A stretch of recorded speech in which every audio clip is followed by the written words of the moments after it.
By 1940, Britain's war machine was training hundreds of thousands of men to fight.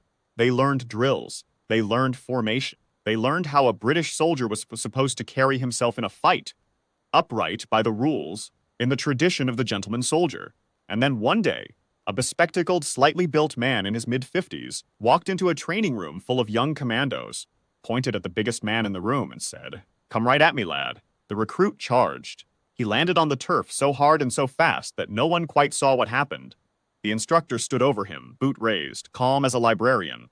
The room fell silent. That was William Ewart Fairbairn, the man they would call the Shanghai Buster, Dangerous Dan, the father of modern close-quarters combat. And before the war was over, his methods and the blade he designed would be carried by British Commandos, SOE agents, OSS operatives, U.S. Marine raiders, and paratroopers jumping into the dark above occupied Europe. His knife would be etched in the insignia of armies across the Allied world, and it would be memorialized in solid gold at Westminster Abbey. He earned every bit of it the hard way. Fairbairn was born in 1885 in Hertfordshire, England. At the age of 16, he forged documents to enlist in the Royal Marines, and by 1907 he had joined the Shanghai Municipal Police. A posting that sounds, on paper, almost mundane. It was anything but. Shanghai in the early 20th century was one of the most violent cities on the planet. A maze of criminal enterprises, smuggling operations, gang territories, and political unrest. The Green Gang controlled vast stretches of the underworld. The streets of the Red Light District, where Fairbairn was assigned, were a grinding, nightly test of survival. He would spend the better part of 30 years walking those streets, and by the end his body told the story. Scars from knife wounds covered his arms, his legs, his torso, and even the palms of his hands. But Fairbairn did not simply survive Shanghai. He studied it. He studied everything. He took up boxing and wrestling. He sought out a Chinese boxing master. He earned a second-degree black belt from the Kodokan in Tokyo, one of the most rigorous judo institutions in the world. He absorbed Svat, the French striking art, and studied Shinto-Ryu Jujutsu. He trained with some of the most accomplished martial artists in Asia, and then he tested everything he learned in the field, not on a mat, not in a dojo, but in actual confrontations with men who were trying to kill him. His methodology was ruthlessly empirical. If it worked in the street, it stayed. If it didn't, it went. What he built out of all of this was something entirely new. He called it defendu, but it became better known as gutter fighting, a system stripped of everything ceremonial, everything sportsmanlike, everything fair. The principle was brutally simple. Get close, neutralize the threat, get out. Every technique he taught was designed for a single purpose: to end the fight before it could develop into one. His students at the Shanghai Municipal Police Reserve Unit became, in effect, the world's first SWAT team. 100-strong force of foreign officers, Sikh patrolmen, and Chinese constables trained in precision shooting, knife fighting, and rapid incapacitation. Fairbairn himself reportedly engaged in hundreds of street fights over the course of his Shanghai career. By 1940, he was 55 years old. Most men of that age were heading toward retirement. Fairbairn was heading toward the most consequential chapter of his life. Britain had just established its commandos, a new kind of soldier for a new kind of war. They would raid enemy coastlines, destroy targets behind the lines, strike fast and vanish. They needed skills that the British Army's existing doctrine had never contemplated. They needed to be able to move through enemy territory quietly, overwhelm a sentry without a sound, survive situations where the rules of conventional combat simply did not apply. When the Army looked for someone to teach that, there was only one name. Fairbairn was commissioned into the British Army in July 1940. He went to work at the Special Training Center at Lockalourt in the Scottish Highlands, where he and Eric Sykes, his longtime Shanghai colleague, an expert marksman and close combat instructor who had worked alongside him in the municipal police, began turning young soldiers into something the war had not yet seen. Sykes was a remarkable figure in his own right, a slender man with a quiet manner. He had been an arms dealer and rifle instructor before joining the Shanghai police, and he possessed an almost surgical understanding of human anatomy in the context of combat. Together, Fairbairn and Sykes made an improbable but lethal pair, one a scarred street fighter who had survived hundreds of real encounters, the other a precision marksman who understood exactly where to apply force to produce the swiftest result. What they built at Lockalourt was the Silent Killing Course, a program designed not merely to teach fighting, but to condition men to act decisively in close, dark spaces where hesitation meant death. The course reportedly ran 6 weeks and covered every dimension of close-quarters elimination: unarmed technique, knife work, pistol shooting at near contact distance, and sentry removal, including, by some accounts, a section demonstrating how to disable or kill a guard using nothing more than an ordinary walking stick. The curriculum was not theoretical. Fairbairn and Sykes taught technique through repetition until the responses became automatic, because in the field these men would not have time to think. They would have time only to act. And they knew, from the moment they began, that their students would need a blade. Existing military knives were utility tools. They could cut rope, open rations, serve a dozen field purposes. But they were not purpose-built killing instruments, and Fairbairn had no interest in anything multi-purpose. What he wanted was a knife designed exclusively for one thing: getting through clothing, penetrating a rib cage, severing the vital architecture of a human target as quickly and silently as possible. Nothing else. On November 4, 1940, Fairbairn and Sykes traveled from Lockalourt to the London factory of Wilkinson Sword, the same company that had been making ceremonial blades for the British military for over a century. They sat down with company directors John Wilkinson Latham and Charlie Rose and described what they needed. The meeting was, by all accounts, a productive one. One report noted that at some point during the discussion, the two instructors began demonstrating grip and thrust technique and found themselves dancing around the office floor in mock combat. The result of that meeting entered production in January 1941. The first 50 Fairbairn-Sykes fighting knives were hand-built by Wilkinson Sword, craftsmen, while the machinery was being configured for larger orders. The design was precise and deliberate. The blade was double-edged, 7 inches long, tapering to an acutely pointed tip, optimized for thrusting, capable of slipping between ribs to reach vital organs, and sharp enough along both edges to cut on withdrawal. The handle was a cylindrical foil grip, turned in metal, designed for a secure hold in any condition, in any light, in any degree of weather. There were no serrations, no sawback, no multi-purpose features of any kind.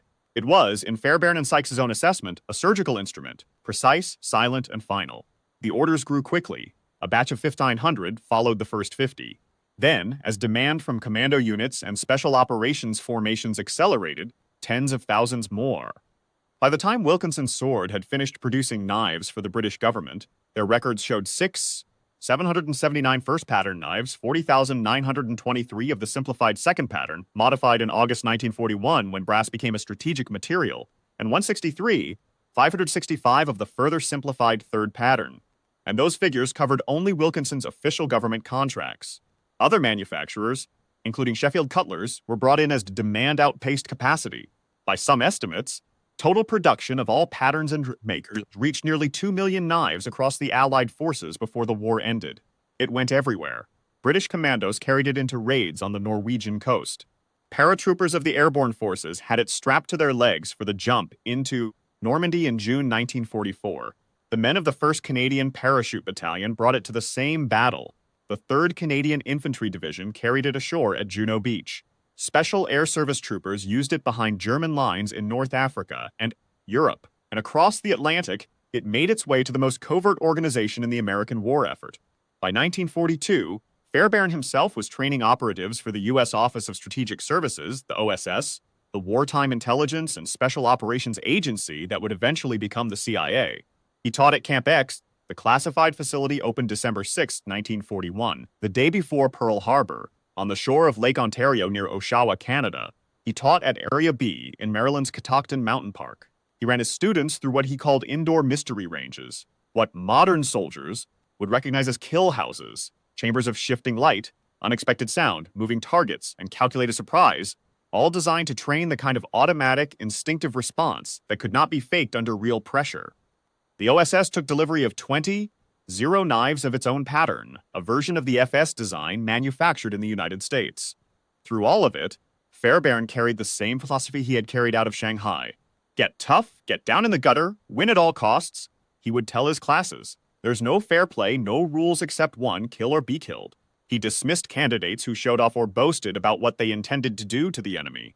He wanted men who were calm, disciplined, and utterly without sentiment when the moment came. One American OSS officer who trained under him recalled that Fairbairn had an honest dislike of anything that smacked of decency in fighting. Another remembered that within 15 seconds of a sparring session with the older man, he had come to realize that his private parts were in constant jeopardy. Sykes, meanwhile, remained in Britain, continuing to train SOE agents. The men and women who would be dropped into occupied France, Belgium, Holland, Poland, and beyond, living false lives in the shadow of the Gestapo, carrying the knife beneath civilian clothing. For those agents, the blade was not a battle weapon in any conventional sense. It was the last resort, the option available when everything else had gone wrong, when cover had been blown, when there was no escape and no alternative. Sykes drilled them in its use with the same quiet precision he brought to everything, a matter of anatomy, of angle, of speed. The knife spawned a family. Brigadier General Robert T. Frederick, commanding the American-Canadian 1st Special Service Force, the elite formation known as the Devil's Brigade, adapted the FS design into his own instrument, the V-42 Stiletto, manufactured in the United States and issued to his men for operations in Italy. The U.S.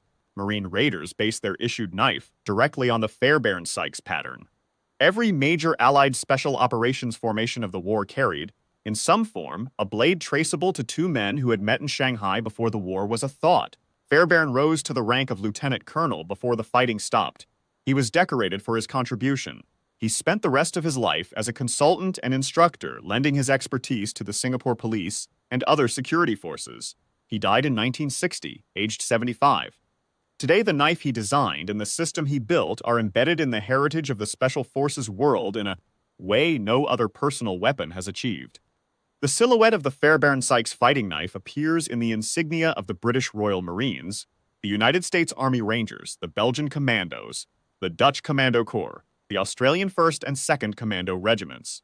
It appears on the Ranger Monument at Fort Benning, Georgia, and in Westminster Abbey in St. George's Chapel, the Commando Association's Battle Honors flag bears the word Commando, beneath which a single image stands for everything those men were and everything they did. The Fairbairn-Sykes fighting knife rendered there in solid gold. It is an unlikely monument for an unlikely man, a bespectacled police officer from Hertfordshire who had spent 30 years in the back streets of Shanghai, who had been stabbed more times than most men can count, who had assembled a fighting system from the fragments of a dozen disciplines and the hard lessons of hundreds of genuine encounters, and who had walked into Britain's war at the age of 55 and taught an entire generation of Allied warriors how to move silently through the dark and do what had to be done. The war produced many remarkable weapons, tanks by the tens of thousands, bombers with ranges no one had previously imagined, industrial outputs that staggered the imagination of friend and enemy alike. But among the most singular instruments of the Second World War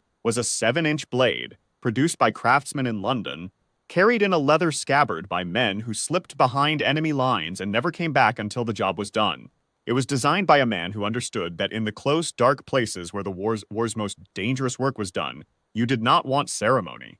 You wanted a knife that worked in the hands of a man who had been trained to use it without hesitation by a 55-year-old Shanghai street fighter who already knew more about that kind of silence than most people will ever understand.